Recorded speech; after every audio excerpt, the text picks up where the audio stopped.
Which one do I use, right? I have options now. Thank you, gentlemen. Man, I feel well loved by our family. Hi, everybody. It is so good to see your faces. We were here last week. For some of you weren't here with us, but Mike and I were back for the first time last week, and gosh, it was just water for our souls. And one of the first things we realized being back in community, in the family, was we have really, really missed worship. Really. There is something that is so unique about being together with the family and worshiping Him that you just cannot replicate much the same way in silence and solitude. So if you didn't get a chance last week, Mike shared about forgiveness. And boy, I don't know about you, but that was such a sweet, sweet message to my heart, to my soul. I know that there was incredibly powerful ministry happening. And if you haven't had a chance, I would just encourage you to go back, listen to that, take some time, and allow the Lord to speak whatever it is in greater measure that He's inviting you into. So how have you liked this series on Life Abundant? Give me like, some of you are like growling, maybe? I can't quite tell. Some of you are like maybe humming, like a monk type. No? Like, okay. Some of us were cheering. Like, I love the practices that we've been talking about. I love them. And this week, we're talking about rest. We're talking about rest. Now, you might begin to wonder, why would I be chosen for rest, right? We told you guys that we all, as a team, sat down and said, maybe you should do this one, right? What you may not know about me is historically, I struggle with resting. Early on in our marriage, I thought that like date night, movie time was time for me to also like clean the house and finish the laundry. And like, does that resonate for a few of us here that like to multitask and get things done? It took me years for Mike to be able to go, that actually is not good time for me with you. And I was like, for real? Like, it's like two birds with one stone. How is this not amazing? Okay. So I had to learn what it meant to sit side by side with my husband, shoulder to shoulder, and engage and waste time. Beautifully waste time. And this has been a story of my entire journey as a disciple, is how do we learn to rest and be present to the things of the Lord? In fact, it took me years to realize that between my family, my international corporate job that was very high stress, going back to school with a baby and a toddler to gain my master's degree, like this is crazy stuff, people, right? Oh yeah, and then we planted a church and we're pastoring that. And it took me a long time to realize that my body was actually on this huge stress hormone overload, right? I was running on cortisol all the time and had no idea. And I couldn't figure out why when I would go away on vacation and finally slow down, I would get sick. Any of you, there's a few chuckles, you've experienced this, right? When the adrenaline in your body drops and all of a sudden your immune system also tanks with it when you're used to running at a really unhealthy level. So for years, if I'm completely honest, the idea of retreating, the idea of resting, the idea of sitting and wasting time with the Lord or with those I loved was not necessarily life-giving. It's my true confession. We talked about confession with forgiveness last week, right? It was a little bit more like torture, like truly. Not being with my husband, just to be clear. But we are super complementary in that way, right? Like he's constantly my accountability partner to go, hey babe, you overbooked us again. Like if anybody ever has had to change because of like, oops, I double booked this, totally me, not my husband at all. And you can imagine the way that the Lord has used that complement of one another to say the things that fill me are very different than him. The things that drain us are very different. And so it's been a beautiful balance that I'm still learning. So that's why I got to do rest, right? But what you may not know is Mike and I have worked really diligently over the last couple of years to set aside time to be so intentional to create Sabbath in our lives. Sometimes we're like rock stars. Sometimes you'd be like, oh yeah, my pastor should be doing that really well, right? I mean, it's a reasonable expectation. Sometimes we're miserable failures, mostly me. And to the point where when we first started this new rhythm of like, how do we block off this day? How do we make this holy? And truly, we don't work. We don't do all of these things, right? It's for our family. It's for the Lord. It's for one another. It's for resting and retreating. And I kept booking meetings and I kept booking lunches. And I kept going, well, we're just having dinner with friends. That's not the same thing, right? Yeah, that also was not Sabbath, as it turned out. And so there's been this beautiful complement of learning how to, well, first of all, physically block things out on my calendar so I stopped booking other events, but also to set apart that time as unto the Lord. and set apart that time as onto our family. So it's really fun for me, actually, that we're doing family worship and service during this. Although I was excited, I was going to tell the students there's like a whole row up front that we could put them in. So I am going to pray for our time tonight, and I would just invite you to just ask the Lord what he desires to do in your heart. So, Father, I thank you for this church family. I thank you, Lord, that you draw us near to you. God, that in the places that we lack, you come with such grace and such mercy. You desire that we would have that abundant life that you promise us, that you came to give us life in its fullest. And so as we gather together tonight, I pray the wind of your Spirit would move upon us. As we sang throughout worship, would you open up the heavenly gates? Would you set us free of the things that keep us in bondage, Lord? Would you tear down the walls that we have built of our own accord? We just say you can have your way, even when it's uncomfortable, even when it's foreign to us, even maybe when it goes in contrast to our nature. Lord, have your way. In Jesus' name, amen. Amen. So Mike and I came back last week from a month of sabbatical. We quickly learned a month was not enough time, okay? Just so you know. Everyone warned us that. Our board of directors, other pastors, our leadership coach, they're like, well, that will get you time to rest. We're like, no, we've got this. We're going to rest. We're going to reflect. We're going to re-energize, and we're going to re-envision, right? We had this all kind of mapped out very intentionally, and we prepared our hearts really well for the time. And we also felt like the Lord just kept saying, be willing to surrender it all, be willing to surrender it. And it's really important. I don't know if you know this, but being a pastor, we have an incredible team of pastors here and at our sister church in Larkspur. Being a pastor is a 24/7 gig. We have the immense pleasure of walking through some of the most glorious, divine, Holy Spirit, powerful moments with people. We go through the very, very highest with them. And we walk through the very dredges of people's lives, the greatest heartache that you walk through. And so for us as leaders, it is important for us as we lead our team, it's important for us to model rest well, to continue saying we are going to fight for Sabbath, we're going to be intentional, we're going to do these things, and also to be completely surrendered in it as well, right? But it's even more important for us as disciples. It's even more important for Mike and I before the Lord, not before any of you, not before any of our team, Mike and I before the Lord, that we respond and we are obedient to what the Lord has called us to. And so tonight I'm excited because I have a feeling the Lord might call some of you into maybe one or two of these things. But as we prepared for our sabbatical, the Lord personally invited me into very specific things.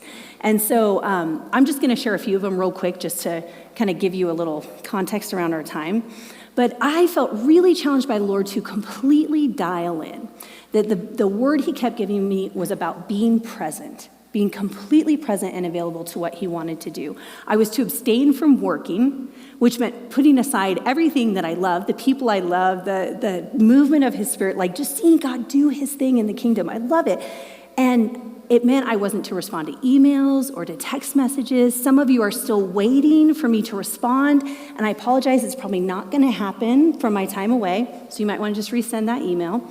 I learned new functions on my phone. Did you know that you can, seriously, I did not know this, that you can filter on your phone? There's this setting called focus. I had never used this before, and I could say only my kids and only my husband could reach me, and I could block everything out. No notifications. Some of you are like, yeah, I've been doing that for years. This was brand new information for me. I felt like the Lord said you are not to watch any streaming apps. Nothing. I was like, but I'm right in the middle of that series, Lord. What about that? And he was like, yeah, you don't need it. You, in fact, need to stay away from anything that could reek of escapist behavior when I'm calling you to be completely present. He called me to abstain from drinking alcohol. The Bible is very clear that we are not to be drunk on wine, so I don't do that. But every once in a while, I will have a glass of wine, and I felt like the Lord said, don't do that.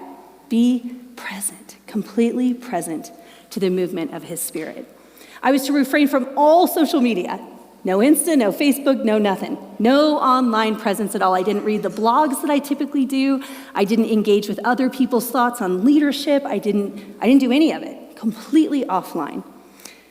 I wasn't supposed to track anything happening in my everyday world, which was really hard when I would relationally talk with people who also were on staff, and I was like, what if I asked just this question? Like, does that count? And the Lord was, of course, like, yeah, no ministry. That's what he said, no ministry. But I also felt this, not just boundaries of like, don't do this, but this invitation to say yes to the Lord. To be willing to say yes, not only to my fleshly plans and desires, but to him. And so I had in mind, like, I'm really relational. So I was like, oh my gosh, Lord, I'm going to have a whole month. Every day I could pick a person to sow, like people who I haven't caught up with. And he literally, the Saturday before we went on our sabbatical, someone here at Smoky Hill said, can I pray for you? She said, really, really sweetly, I feel like the Lord, you might be wrestling with him a little bit. And she was trying to be so kind, like, I don't think you're like trying to be disobedient. And I'm like, oh no, I have a whole plan. And the Lord was like, lay it down. Maybe you can talk to 2 people over your sabbatical. And I was like, oh, okay. He invited me to read some very specific books, which was fun. He invited me to study some very specific scriptures about Jesus' life and what he did, specifically the way that Jesus retreated throughout the Word of God. It was fascinating. I found myself pondering the questions about how did Jesus engage in earthly rest when he was here, right? And as people prayed for us, as we prepared to send, we kept getting the word, be flexible. Be flexible. We were so intentional, so surrendered, and be flexible, which of course I was proud to say I was totally ready for, right? And then it turned out I was completely unprepared for flexibility in the way he brought it. Now, I don't know about you, but when Chandas spoke about solitude and silence, and he talked about how his time ended with the question, how do ducks work, right? Did anybody resonate with that? If you haven't heard it, it's fantastic. He talks about the struggle of being silent before the Lord and being in solitude and then seeing a duck fly in and going, how do ducks work, right? And the temptation to grab out your phone and ask the Google, like, how do ducks work? How does this aerodynamically work? That's a little bit how I feel when I think about rest. So day 1 of our sabbatical, Mike and I, you can imagine as your pastors, we're so holy, and it was like this beautiful, like the heavens open, and no. What happened is we actually got in a fight. Day 1, morning 1, we worked our tails off to get everything done and set up for our teams. And we were like, okay, we've done almost everything. We promised we'd send videos, we didn't, and we had to let that go, okay? That was it. And then I had set up a time for us to have a beautiful communal breakfast with some pastor friends of ours. I thought it was a great way to kick off our sabbatical, but apparently I did not talk to my husband about this. And as it turns out, that was a no-no. So I had to text our friends and say, hey, I'm really sorry. We're fighting about our sabbatical schedule. And I really was like, I have to confess the true statement, like I booked something and this is what's happening. So we're going to have to push this off. And we did. Finally, now that we're back, we're going to have breakfast. So that was our beautiful, holy, pastoral, like we're just humans, just like everyone else. So day 2 through 4, I'm headed out of town. This is supposed to be my time where I'm going into solitude, into silence myself. So it was great. I went up to Breckenridge. I had this incredible book and these devotions, and like it was wonderful. About 20 hours into my silence, I decided I'm going to go for a hike because I love hiking, and when I'm in nature and in God's creation, it just restores my soul. So I start walking, and I'm in, if you know anything about Breck, there's kind of like this back road that goes around the town. So I'm not on the main street. I'm like in solitude, And all of a sudden I realize I'm like looking for anything to take in. I'm like, ooh, Ski Hill Run. I wonder how they named that road, 4 o'clock hill. And then I'm like looking at this like grocery store, like what are the signs? What's on sale? And I felt like I just started laughing at myself. And I realized I am so addicted to stimulus. I'm trying to read street signs and for sale signs in the windows. And I had this chuckle with the Lord, like, wow, I need to turn left and go up the hill where all I can see are aspens and I can engage with nobody but the Lord. So that's what I did. And it was beautiful. And by the way, it was like maybe 100 yards from the condo to where I started doing this. And I was like, wow, I really have this compulsive need for interaction and information, trying to consume what I could. So I don't know if you know this, the word sabbatical itself literally means, it refers to the Jewish word Shabbat, the practice of Shabbat. But sabbatical means to be about the Sabbath. To be about the Sabbath, that's it. For an extended period, to be about rest.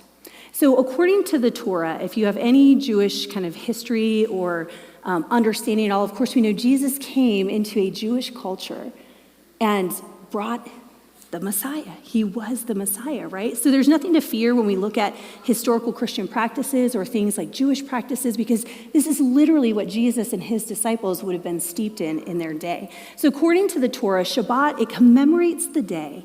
Shabbat also means Sabbath. Let you in on a little hint there, the Hebrew word. It commemorates the day that God rested from creating the world. The word Shabbat literally means he rested. In Exodus 34:21, it states, 6 days you shall work, but on the seventh you shall rest. Shabbat is considered a day of peace and of holiness. And so Jesus and his disciples were in a day where this was a common, like literally every week practice. If you remember the story of the disciples walking through the grain field and getting in trouble for picking heads of grain and eating them, right? This was such a common practice. For us in our world, we go, this is like really foreign. This is very difficult. I want to know how they came up with ducks working and 4 o'clock road and whatever, right?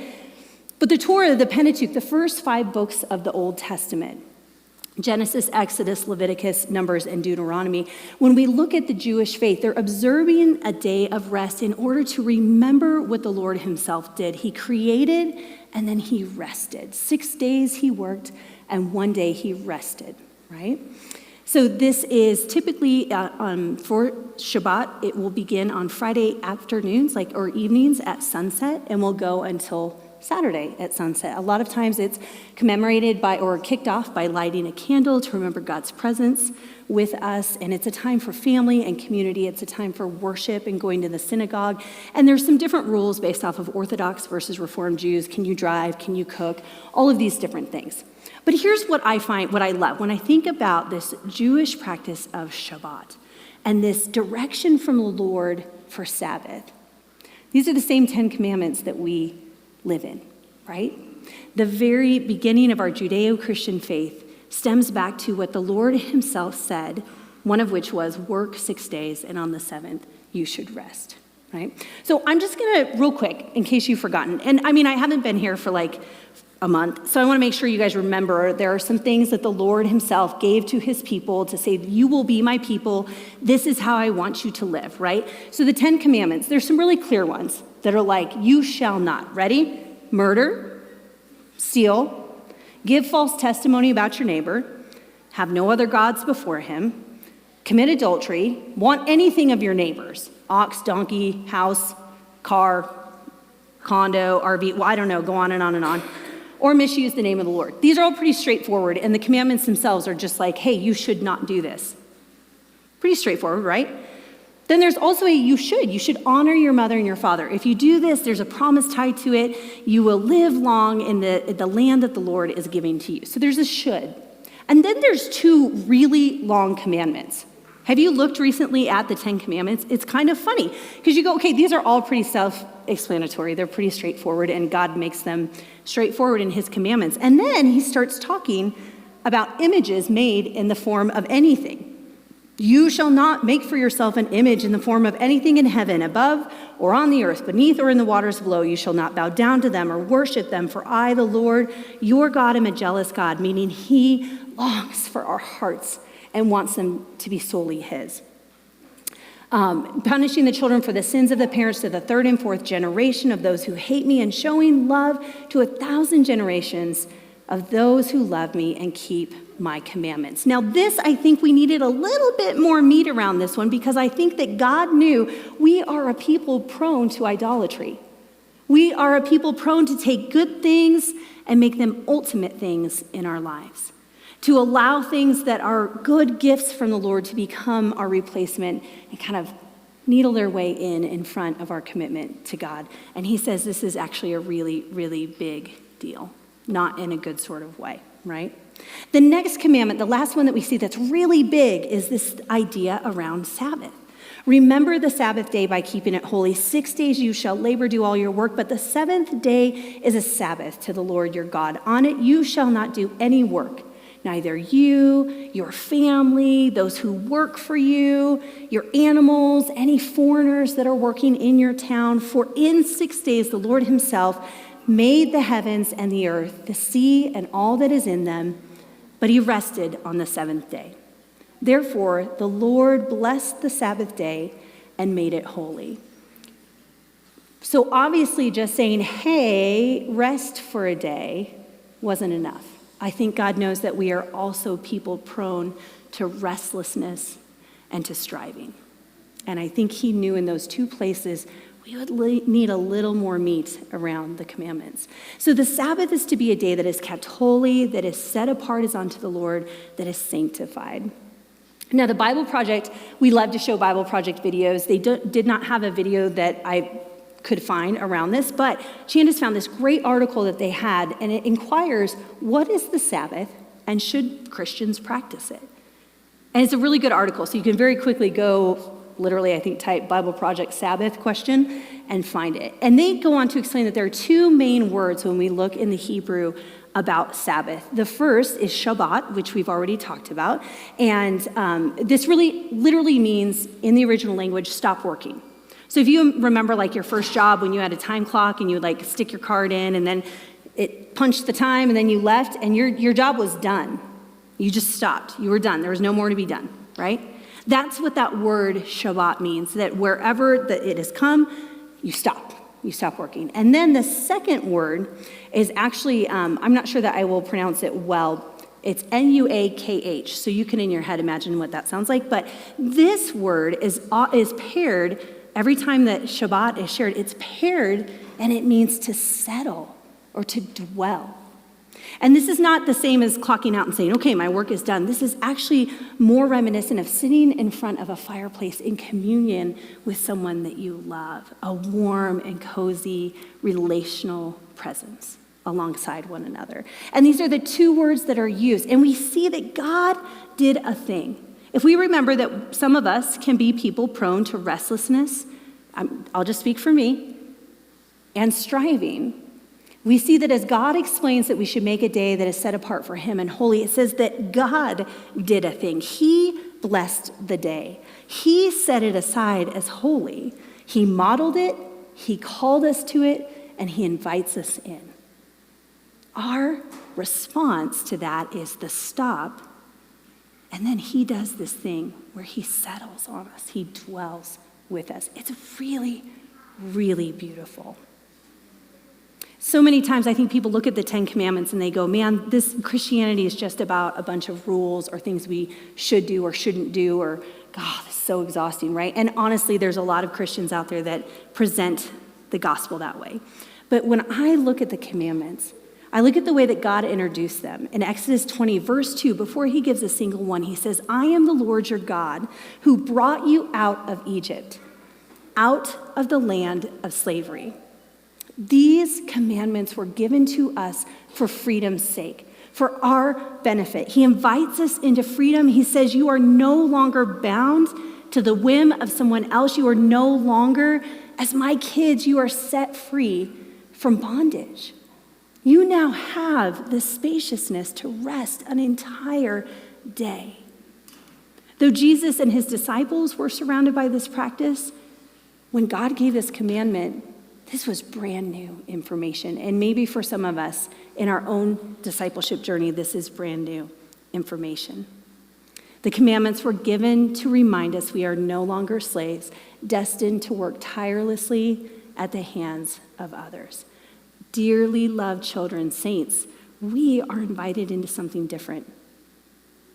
It's no different than what Mike reminded us of last week out of Luke 15:7, when he said we have the opportunity to turn away from our sinful habits towards the things that our own sinful nature desires and tries to strive for, and instead repent and simply turn towards Jesus.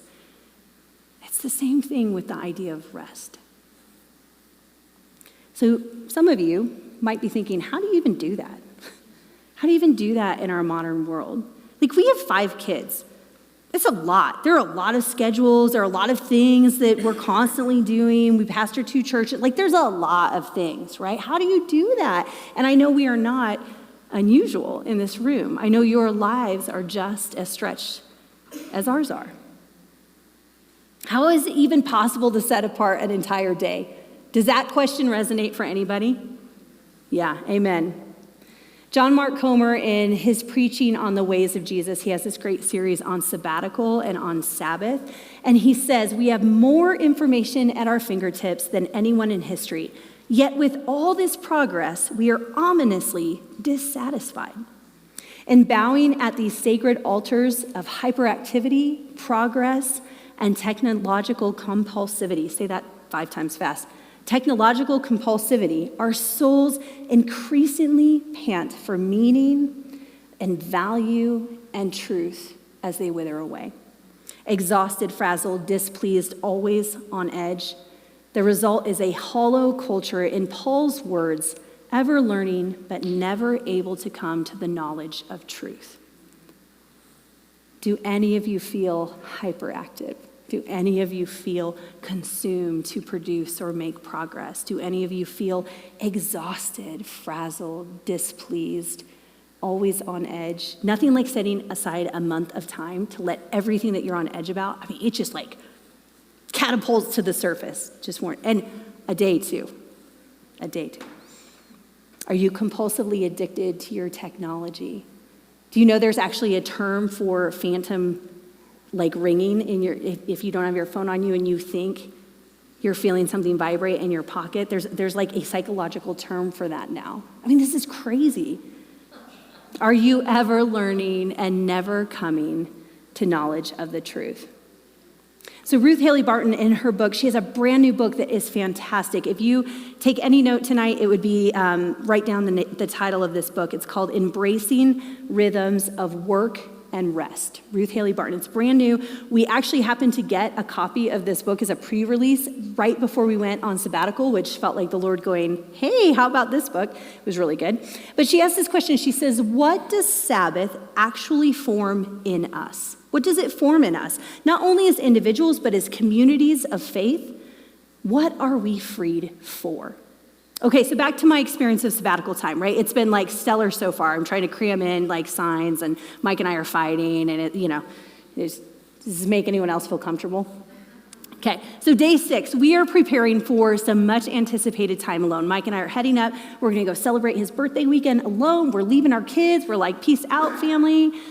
We pack up, we get ready, we take Joshua to a soccer game, and we're gonna leave. We're gonna drop the kids with our older son, and we're gonna leave straight from there and head to the mountains.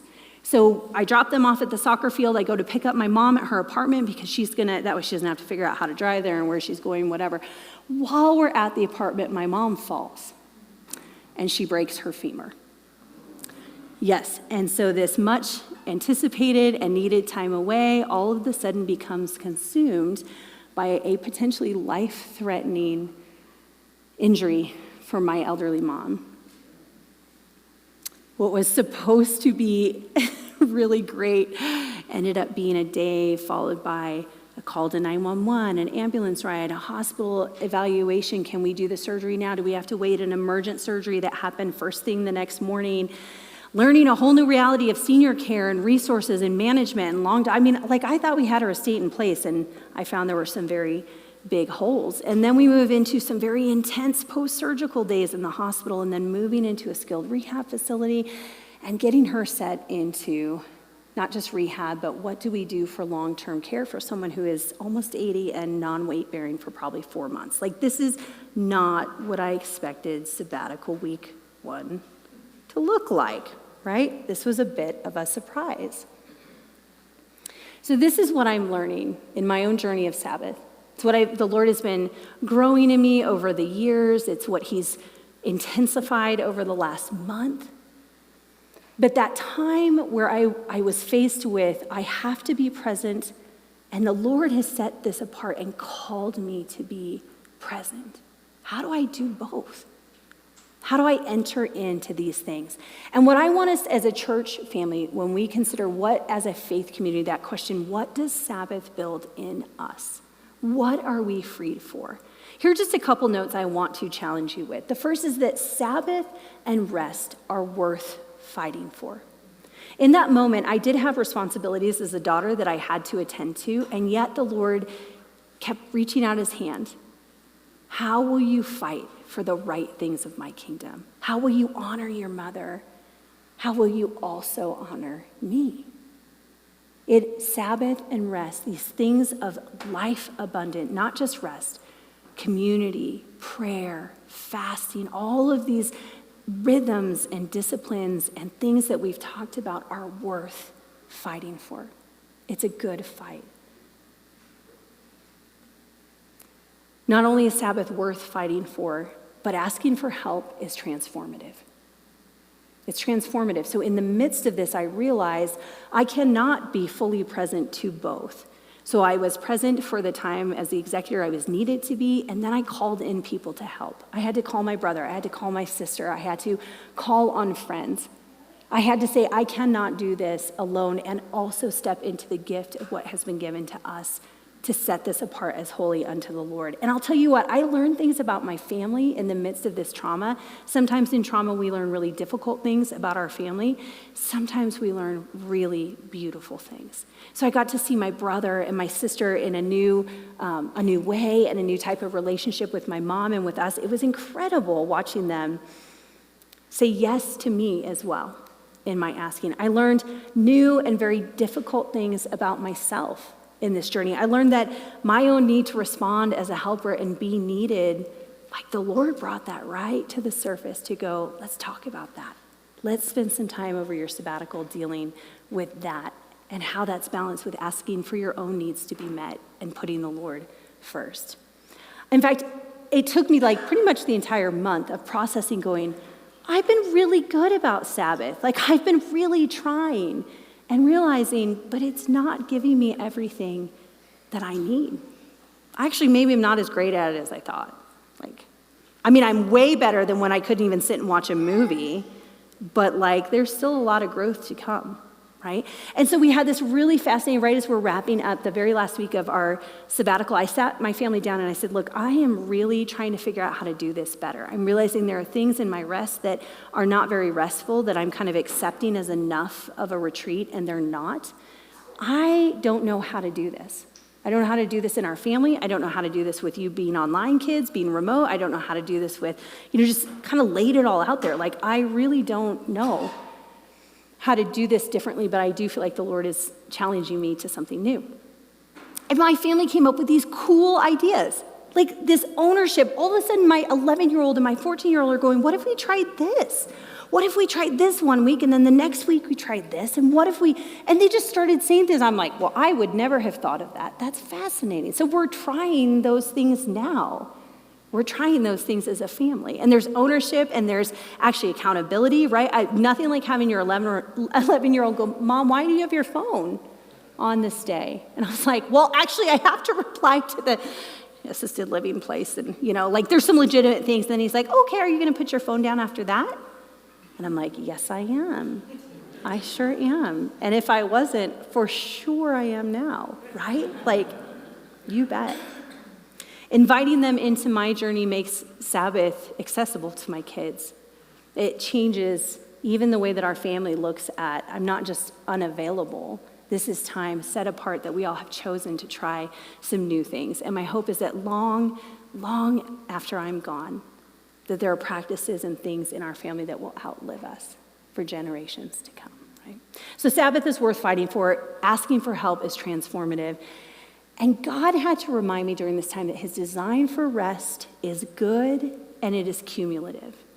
It's good. His design is not, it's not like timeout, okay? It's not punitive. His design for rest is life-giving and necessary. I have a finite amount of everything in me, emotions, everything in my physical body. At some point it breaks down. There have been times in my past, I confess, when maybe I've ended up with a cesarean section and my rest is forced and I don't like that very much, right? Or where I get really sick and the Lord lays me out and I'm like, man, I thought I was doing good, right? But I do not have an endless well of resources. I have to come back to the well, and I have to do it consistently, and I have to allow him over time to begin to restore the things that I have allowed to become depleted in my own journey, in my own life. Ceasing our striving is necessary. And it's necessary immediately in the midst of where we're struggling or where we feel like we're merely surviving. Wayne Mueller says Sabbath is not dependent upon our readiness to stop. Because if you're anything like me, that moment very rarely comes. We do not stop when we are finished. We do not stop when we complete our phone calls, finish that report, get that stack of messages taken care of, or get done with that report that's due tomorrow, right? We stop because it is time to stop, which presupposes that we have an established time set apart that we're going to stop. Okay, I'll just put that little aside in there. We can come back to that. God's design is good, and it is cumulative. The other thing I'm learning is that rest is truly not dependent upon our circumstances. My choice to be present to the circumstances and then find ways to honor the rest of what the Lord was calling us to be present to, listen, life does not stop, does it? In fact, this week, as I'm preparing this week's message on rest, let me just give you a rundown of what my week looked like. Half a day spent trying to figure out how to support one of my best friends after her daughter had a choking incident, and they were in the ER for 2 days. That was not particularly restful. 2 days of moving my mom from skilled rehab into assisted living and all of the changes that come back with that and all of there's like a whole slew of things, right, that waterfall off of that move. Another day spent in the ER with a family member who was put on stroke alert and then literally called a code blue while I was there in the ER. This was not restful. And last night, as we left the hospital at 5 p.m., the doctor said, "I'd like to prescribe some rest." And I just laughed. And I said, well, let me tell you what we're talking about this week at our churches, right? Life does not stop coming at us. We have to find rest and we have to find Sabbath right in the very midst of the craziest of life circumstances. And there are practices, things like breath prayer, things like silence, things like finding sacred spaces no matter where I am, even in a trauma room in the ER.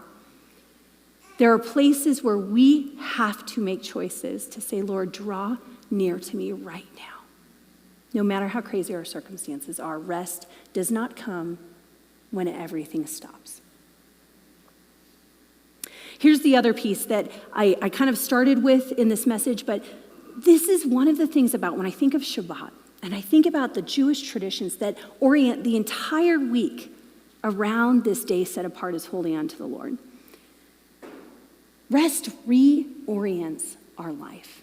It reorients all of the things, all of the striving, all of the important, really critical pieces in our lives, in our relationships, in our families.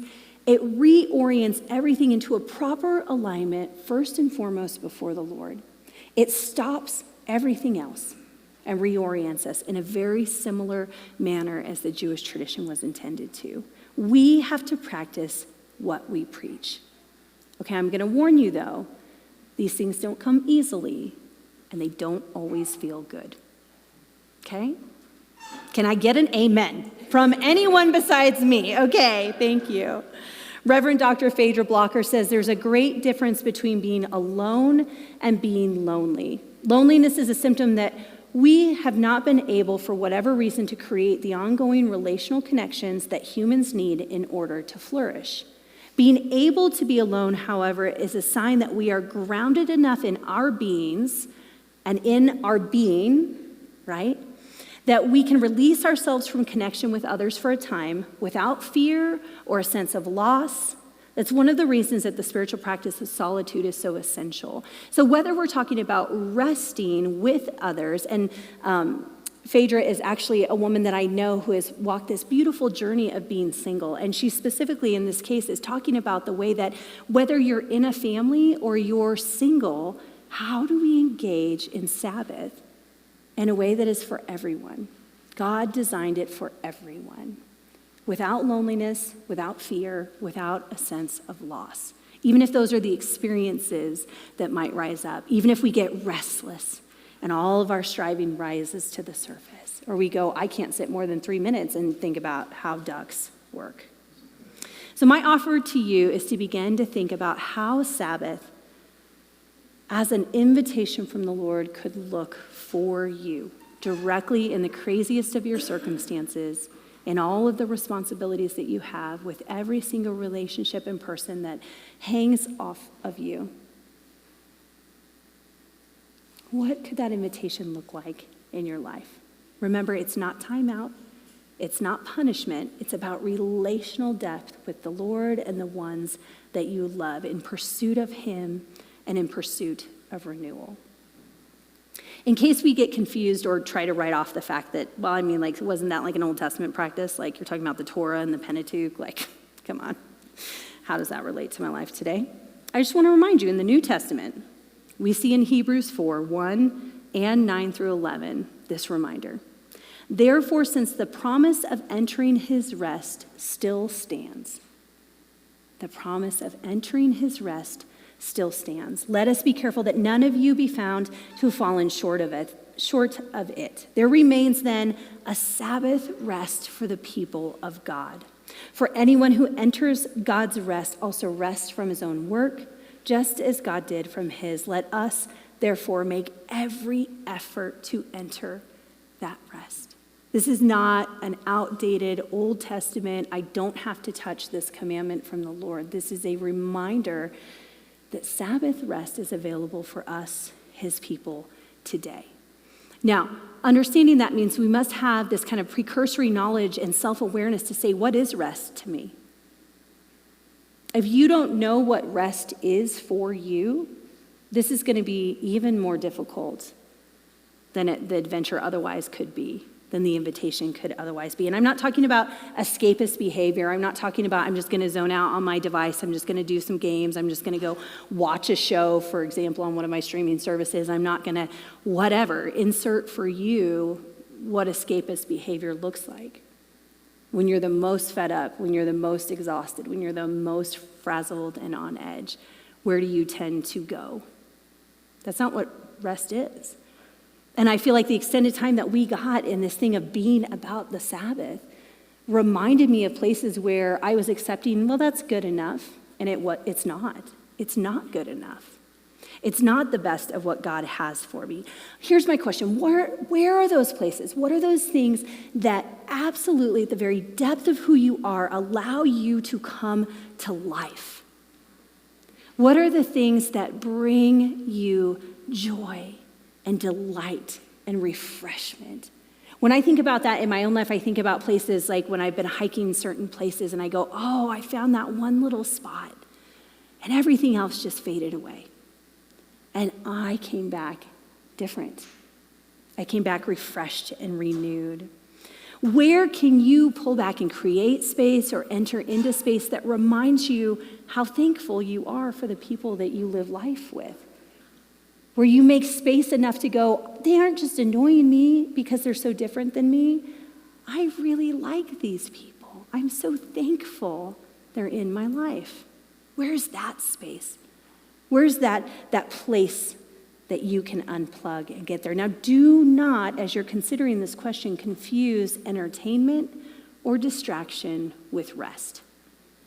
I love football. Did you know that about me? College football, not NFL, because they're all showboaters, but I love college football. Anything can happen, right? There's like these huge rivalries. It's so fun. They're all, any bowl game is so, you're like, oh my gosh, anything could happen. Watch this, I love it. And I have watched no full games this year of my team. In fact, we found this really cool, during sabbatical, we found this really cool thing that allows you to just see the biggest plays. And I'm like, this is amazing. I can watch a whole game in 25 minutes. This feels like life. Because as much as I love football, it does not create rest for me. It creates angst and competition. And I get really excited just like I am now. So do not confuse rest with entertainment. I want to give you a few practical tips. If you pick up that book that I mentioned earlier, Ruth Haley Barton, she has an appendix. And this is how simple it's kind of like a Sabbath worksheet. And she gives 3 things to consider. Consider what you will exclude in planning a Sabbath time. Consider what you will include. And consider practical things. Okay? So along those questions, what are activities that you would exclude? Things that are, if you think about your normal everyday life, what if you stop doing all of those things for a day? What does that look like? What does it look like to say, I'm not going to work? I'm not going to engage in commerce. I'm not going to buy or sell things. I'm not going to let my kids' soccer schedule run our lives. I'm not going to, on and on and on. What changes are you going to have to make? What decisions about technology are you going to have to make? Because, look, I love technology. My job in the corporate world was literally bringing streaming things to people. That was my job. I worked for a software company, international company that worked with monetization and content delivery in all sorts of online platforms that you all use, that we use. My kids loved it because we could watch movies and, really fun. But technology is a gateway for me. I might say, well, I'm just looking at my Bible app on my phone. And then all of a sudden, I'm like, how did Facebook end up open? Like, what happened? How is Insta there? Well, I did get that email about my daughter posting a new picture, and there's like exciting news, right? Consider what you will include in a Sabbath rest. What are the things that bring you that delight? Who are the people? Maybe it's a walk in the woods. Maybe it's a nap. Have you ever had a pastor tell you can take a nap? I would prefer that you cease striving and nap. Anyone in? Yes, okay. We've got some rest coming this week. What nourishes your mind and your spirit? Is it art? Is it music? Is it nature? Who are those that are most important to you? How do you play well? How do you laugh? Look, I also like competition. If you didn't know this about me, I really like playing cards and board games. And I get real competitive, kind of like when I watch my football. And so during our Sabbath, that was another thing the Lord, I didn't expect him to do that, but invited me to kind of, there was ugly stuff coming out of my heart as I competed. And I was like, maybe board games aren't what I should be doing right now. So the very tail end, we're at the end, literally the last day of our Sabbath or our sabbatical, and we're with some family friends, and we're playing cards. And I was like, I created something new called the mercy rule, because my son had never won this game, and he was desperately wanting to win this game. And I'm like, yeah, dude, you should win this game. So I called mercy rule. But my friend who was with us, she had not been on sabbatical. And she was like, this has ruined you. This has ruined you. And I don't want to be your card player. I don't want to be on your team anymore. And I'm like, yeah, but look at his joy as he won and we lost. And because of that hand that I called mercy rule, time with the Lord will change us and will reveal the things that maybe that needs to die. Maybe you're filled in worship service. Maybe your small group or your community time. Maybe your Sabbath needs to be built around those relationships that you sow into. Maybe it's around silence and prayer and journaling, all kinds of things. And then practical considerations. As God reminded us in our own time of extended Sabbath to be flexible, how can you not plan out your entire day? There is some planning necessary, right? If you decide, like the Orthodox Jews, I'm not going to cook, well, then probably you have to have food in the house, right, in advance of that. Or you're going to leave and you're going to go be about the normal things that you would in your normal day, right? So you have to do some intentional planning and thinking, but you also be flexible to what the Lord may add or remove. Expect the unexpected, but it's a good fight that is worth taking. So in answer to her earlier question, Ruth Haley Barton explains this about Sabbath practice. She says, we are freed to love and to be loved, to experience ourselves valued and blessed just for being. Free to delight in the gifts that money can't buy and experience them as being enough. Free to rest ourselves in God and live on God's own terms for us.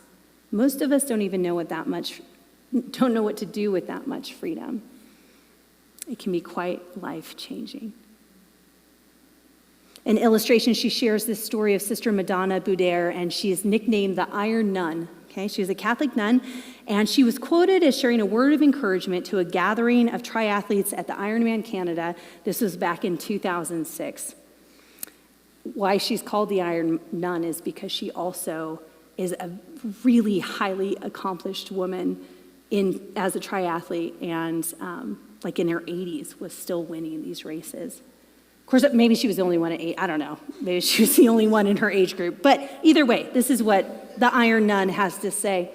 Tomorrow, when things get tough out there, remember you were loved into existence.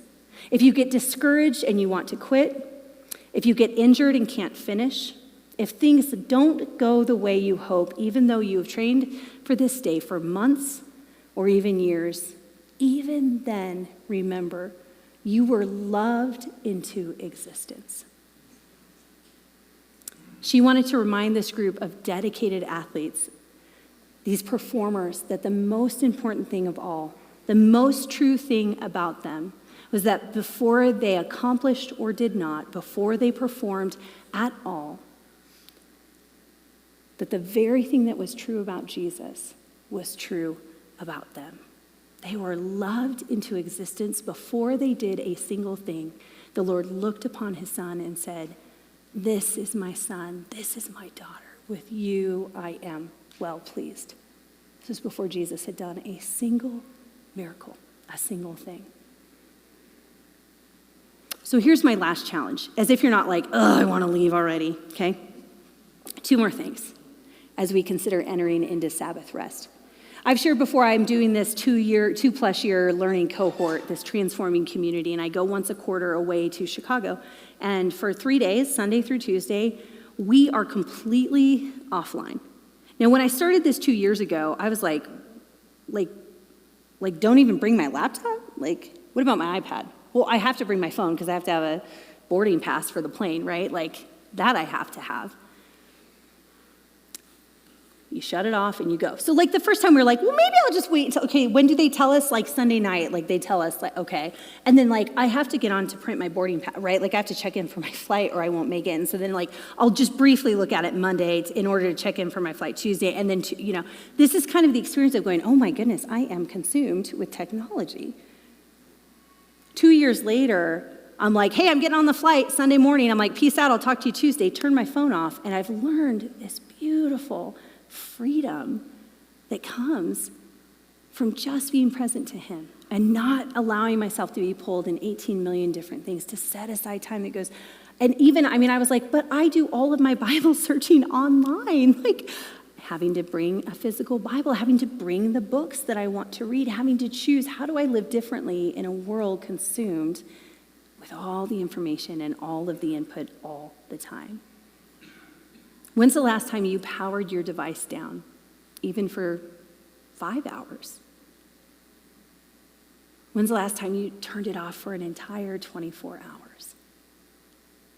I can promise you it is liberating, and it will reorient your life in the appropriate places.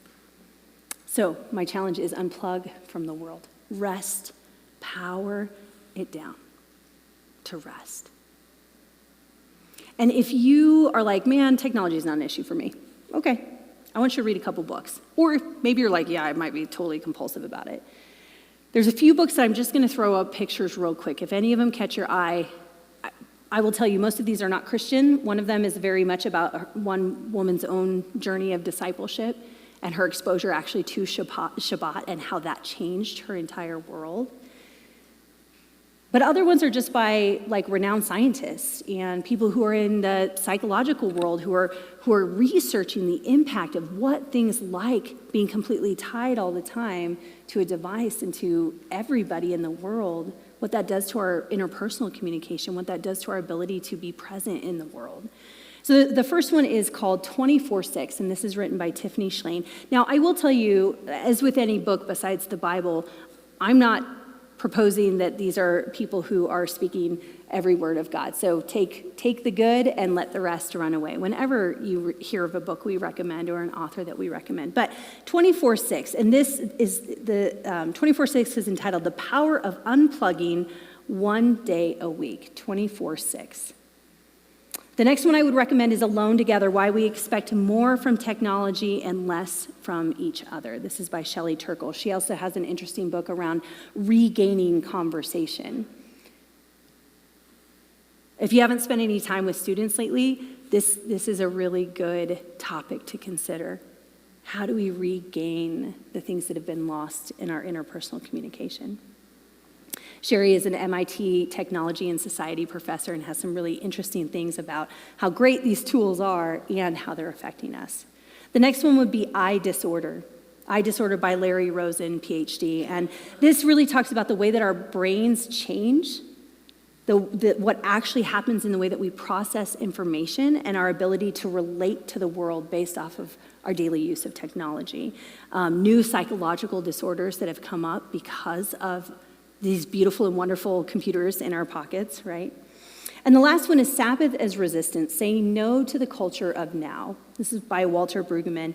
And he talks about how Sabbath is often centered when people talk about Sabbath. It's not an invitation to take a nap. It's about this moralistic law of like, how do you do this and not do this and whatever, versus he really goes into talking about it's not about keeping rules, but about becoming a whole person. So that might also be one that sticks out. And here's the last invitation for rest. And this one I think might be the most impactful for some of us. I believe that the Lord wants to invite you to stop caring about what others think about you. When you separate yourself, now I've done fasts of social media before, like I've done these 40-day annual fast things. When you choose to separate yourself from those things, and all of that falls away, it's amazing how quickly you recognize that striving and how others are doing or what they're doing or how am I doing? How am I being presented, right? All these things, all of a sudden it just begins to melt away. It's beautiful. And the Lord has been teaching me this thing this year, and this is for me, it doesn't have to be for you, but I find it incredibly freeing. He's been saying to me that what others think about me is none of my business. It's none of my business. It is between them and the Lord. So I don't know who might need to hear that tonight, but when we can cease striving on behalf of others and what they may think of us, it melts away.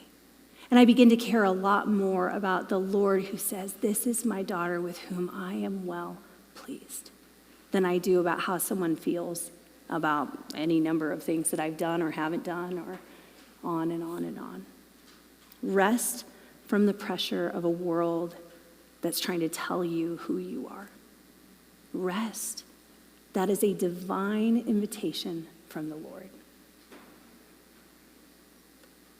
Mark 2:27 tells us that the Sabbath was made for man, not man for the Sabbath. The Sabbath was made for us. The Sabbath was made for our rest, our renewal, our reorientation around the things of God's kingdom. And it is radical. It's radical. So I'm going to invite the worship team back up. We're going to do communion and close tonight. And if you didn't get a chance to grab communion cups, there's a couple buckets in the back. We've got staff who are walking around. Just throw your hand up and they'll bring you one. We're going to do communion a little bit differently tonight. I want us to simply rest. We know the communion story. If you don't, I will tell you real quick just in case you don't. But Jesus, on the night he was betrayed, he came and he told his disciples, this is my body broken for you. You're going to eat of it and remember my sacrifice every time you do it until I return. And then he passed the cup and he told them, this is my blood that is shed for the forgiveness of your sins. Jesus himself, the one who hung on the cross, came that we might be set free from the bondage of the world, from the things that we care about that are not his very best for us. So if you aren't familiar with that, tonight I just want to say that this is available to you, this extension of God's grace and his mercy to say, I came, I took care of it, I did it all. You can be fully restored in me, and you can choose to live differently in me. That's available to you tonight. And so I do just want to make that reminder. I just want to put it out there. But as we partake of communion, what we're going to do tonight is we're going to rest for 30 seconds. This is not a 24-hour situation. I just want you to practice for 30 seconds. I want you to be present to what the Lord may say. I want you to be present to what he may be highlighting to you. Maybe there's a book maybe there's something where you're like, man, I do not want to do that. Well, God is in the resistance. Do we remember that? God is in the resistance. Hey guys, Mike and Kristi Caulley here. We're the lead pastors at SHV, and we wanted to personally invite you to join us in person on Saturday nights for service at 5 p.m., worship and community. You know, there's a special thing about actually being with other people in the room and learning what life with God looks like. And the SHV community is full of incredible people from different backgrounds, and we're all learning how to follow Jesus together. Yeah, so whatever your story, whatever your history, whatever your dreams for the future, you have a place at the table here at SHV. Yeah, and we would love to get the chance to know you better, and not just we in a large sense, but for Kristi and I, we would love to get to know you. So if you are around on a Saturday and it's your first time in person, please come say hello to us. We'd love to have a chance to meet you. And remember, you are not alone. We are all better together, and we hope to see you soon on Saturday nights. Yeah. God bless. Have a great week, and hopefully we'll see you soon on a Saturday.